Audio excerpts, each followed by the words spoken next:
සුබ දවසක් හැමෝටම. ඉතින් මම මේ වෙලාවේ ඉන්නේ ගල්කිස්ස දුම්රිය ස්ථානයේ.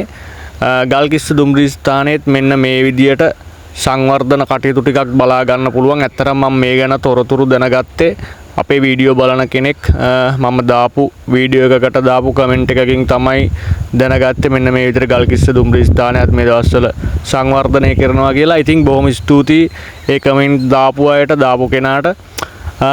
ඉතින් මෙන්න මේ විදිහට අබලන් වෙලා තිබුණු මෙතන දුම්රිය වේදිකා හරහා මාරු වෙන්න තිබුණු මෙන්න මේ පාලම මේ දවස්වල නවීකරණය කරනවා. අපි උඩට ගිහිල්ලා බලමු වේදිකා වලට උඩින් මාරු වෙන්න තිබුණු මගී පාලම.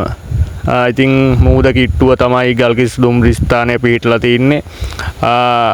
ඒත් එක්ක ඒ මුහුද කිට්ටුව තියෙන බලපෑමත් එක්ක ඉතින් මේ දේවල් දි รา පත් වෙනවා යකඩ එහෙම. ඉතින් ඒ නිසා මෙන්න මේ විදියට ඒ අබලන් වුණු පාලම මෙන්න මේ වගේ අලුත් කරනවා අපිට බලා ගන්න පුළුවන් මේ දිනවල. ඉතින් මෙන්න මේ විදියට වැදගත් දෙයක්, වටින දෙයක්. මේ දේවල් පුංචි මේ වගේ දේවල් දුම්රිය ස්ථාන වලට ගොඩක් වැදගත්.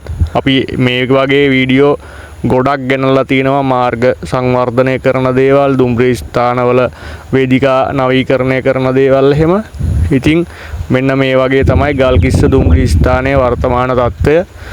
පළවෙනි වේදිකාවේ ඉඳලා දෙවෙනි වේදිකාවට මේ වෙද්දි මේ පාලම භාවිතා කළා මාරු වෙන්න පුළුවන්. නමුත් එතනින් එහා වේදිකාවට යන්න තියන්නේ මෙන්න මේ විදිහට ඒ ටික කඩලා ඉවත් කරලා තියෙන්නේ පාලමේ.